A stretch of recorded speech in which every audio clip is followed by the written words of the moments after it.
আলোচনা কোন বিষয়ে করব এই ব্যাপারে সুনির্দিষ্ট কোনো বিষয়বস্তু আমাকে ইন্তেজামিয়া কমিটির পক্ষ থেকে দেয়নি। তবে একটা ইশারা পেয়েছি, সেটা হলো রসুল পাক সাল্লাল্লাহু আলাইহি ওয়াসাল্লামের সম্মান। এছাড়াও যদি কোনো বিষয়বস্তু আমাকে দেওয়া হয় সসম্মানে আমি সেটা গ্রহণ করব ইনশাআল্লাহ। আমি প্রথমেই পবিত্র কোরআন থেকে ছোট্ট একটা আয়াত তেলাওয়াত করি, আপনারা যারা পারেন আমার সাথে তেলাওয়াত করুন। বিসমিল্লাহির রহমানির রহিম। ফাআওহা ইলা আবদিহি মা আওহা। আয়াত সূরা নজমের একটা আয়াত, যার বাংলা অর্থ হলো অতঃপর তিনি তার বান্দার প্রতি যা ওহী করার তা ওহী করলেন। এখানে ওহী কয়টা করলেন, কতটুকু করলেন, এটা সীমানা আল্লাহ তাআলা দেননি। এটা ব্যাপক বোঝানোর জন্য বললেন মা আওহা, যা কিছু ওহী করার সবই ওহী করলেন।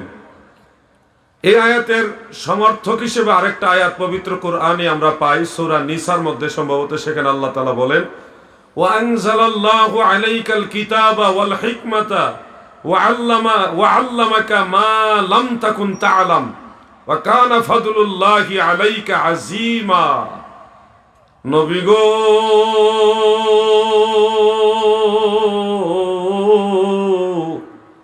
মহান আল্লাহ জাল্লা শানুহু আপনার উপরে কিতাব নাজিল করেছেন, হিকমত দান করেছেন।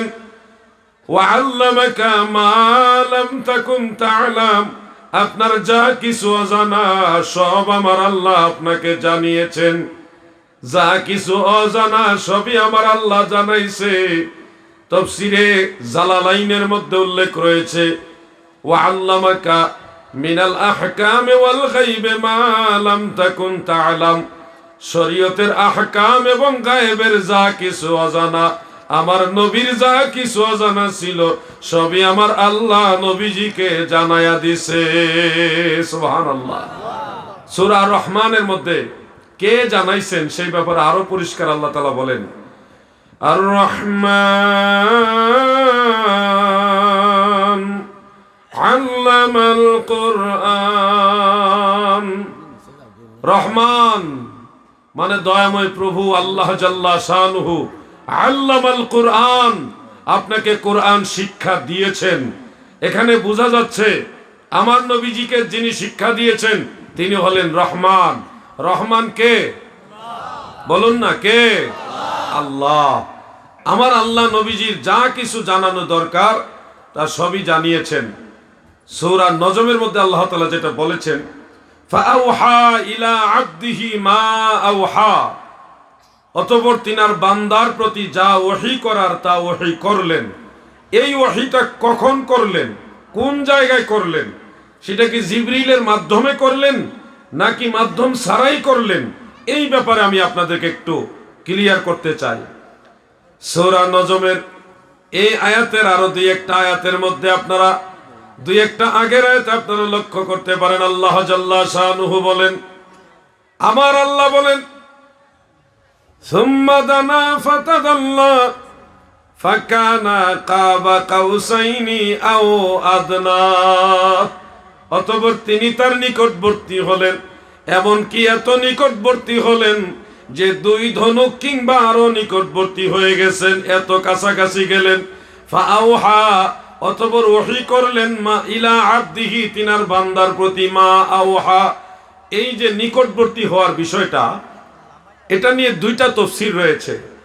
এক জামাত মুফাসসিরিন তিনারা বলেছেন যে জিবরিল আলাইহিস সালামের নিকটবর্তী আমাদের নবীজি হয়েছেন, কিন্তু হযরত ইবনে আব্বাস রাদিয়াল্লাহু আনহুমা যিনি রাইসুল মুফাসসিরিন তিনি বলেছেন, যেটা তাবারানীর মুআজামুল আওসাতের মধ্যে ইমাম সুলাইমান আত-তাবারানী রাহিমাহুল্লাহ উল্লেখ করেছেন, তাফসীরে তাবারি শরীফের মধ্যে উল্লেখ রয়েছে।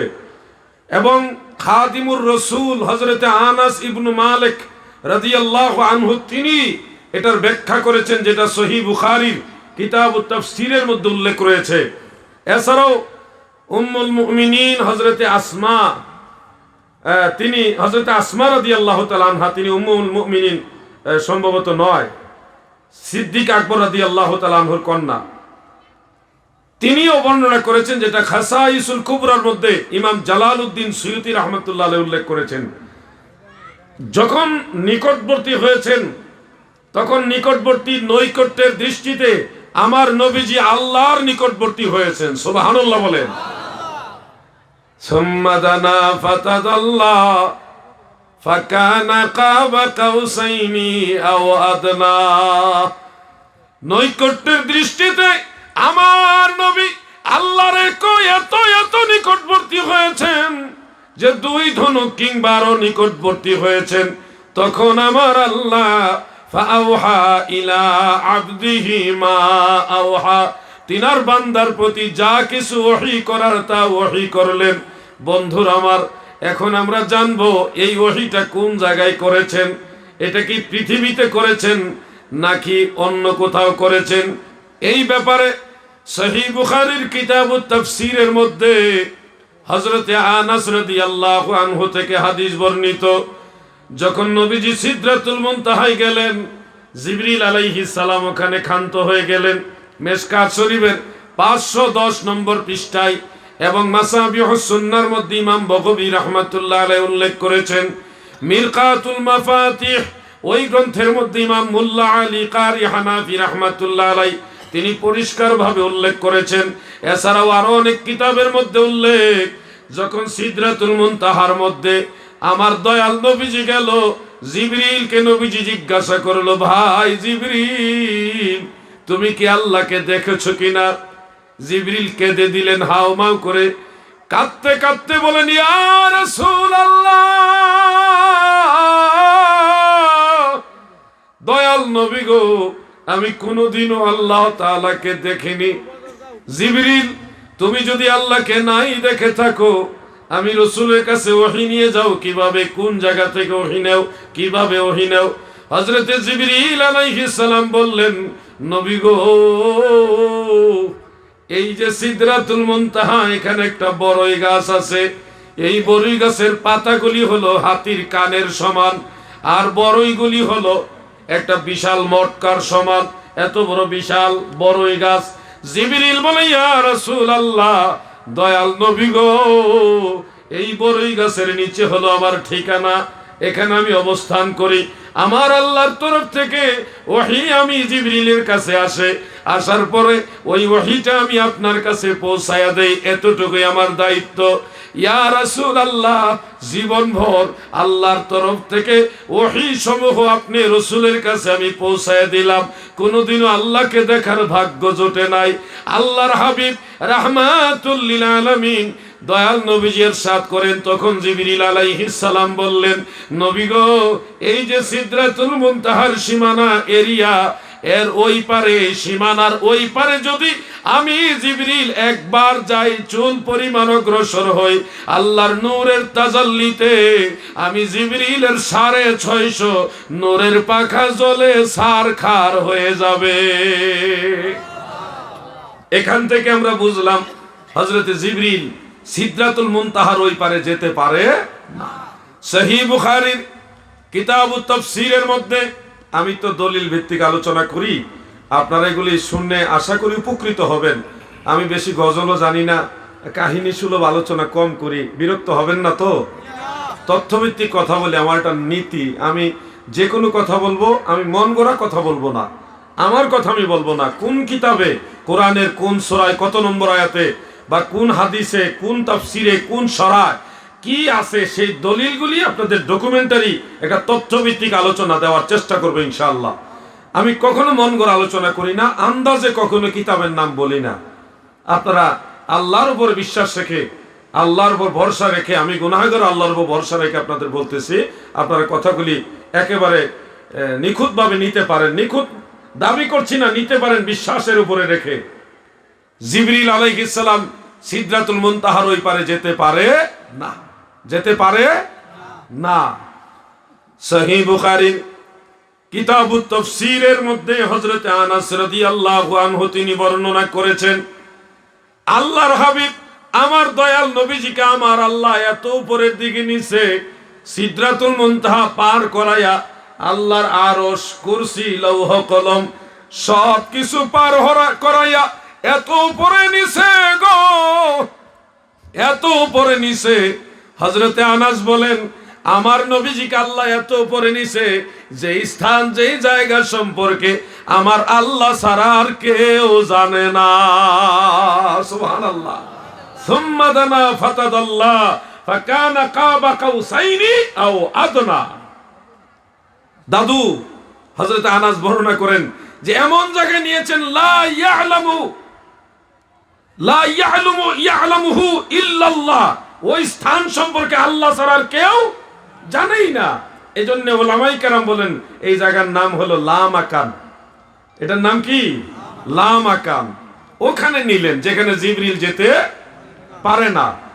তাহলে আমরা বুঝতে পারছি যেখানে আল্লাহ তাআলা ফাআউহা ইলা আবদিহি মা আউহা, আল্লাহ তার বান্দার প্রতি খাস যে ওহীগুলি করলেন, সেই ওহীর জায়গাটা পৃথিবীতে নয়, সাত আসমানেও নয়, সিদরাতুল মুনতাহাতেও নয়, আরশ, কুরসি, লৌহ কলমে নয়।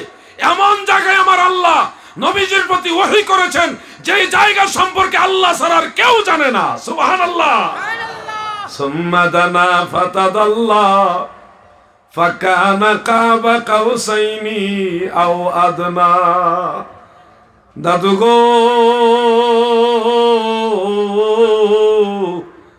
ওহী দুই প্রকার। এক প্রকার ওহী হলো ওহীয়ে মাতলু, আর একটা হলো ওহীয়ে গায়রে মাতলু। এটার আরো দুইটা নাম আছে, ওহীয়ে জাল্লি, ওহীয়ে খফি। এক ধরনের ওহী জিবরিলের মাধ্যমে নবীর কাছে আসতো, আর এক ধরনের ওহী জিবরিল ছাড়াও নবীজির কাছে ডাইরেক্ট আসতো। আর এখানে এই আয়াতে যেই ওহীর কথা আমার আল্লাহ বললেন, এটা পৃথিবীতে নয়, জিবরিলের মাধ্যমেও নয়, পৃথিবীতে থাকা অবস্থায় ডিরেক্ট ওহীও নয়। এটা এমন জায়গার ওহী যে জায়গা সম্পর্কে আমার আল্লাহ ছাড়া আর কেউ জানে না। আশেক এজন্য নবীজির শান প্রকাশ করতে গিয়ে গজলের ভাষায় বলেন, এই বিশ্ব জুড়ে ঘুরে, এই সারা জাহান ঘুরে, যার জোড়া পাবে না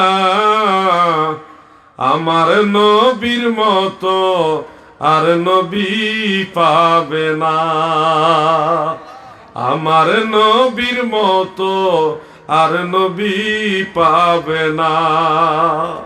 আসলে আমাদের নবীর মতো আর কোন নবী পাওয়া যাবে? আর কোন নবী আছে? কোন নবী নাই। আমাদের নবীর মতো আর কোন নবী নাই। অজ্ঞতাবশত অনেকেই কোরআন না বোঝার কারণে বলে থাকেন তিনি আমাদের মতো একজন মানুষ। সেক্ষেত্রে তারা কোরআনুল কারীমের একটা আয়াত তারা দলিল হিসেবে উত্থাপন করেন, কুল ইন্নামা আনা বাশারুম মিসলুকুম ইউহা ইলাইয়া আন্নামা ইলাহুকুম ইলাহুন ওয়াহিদ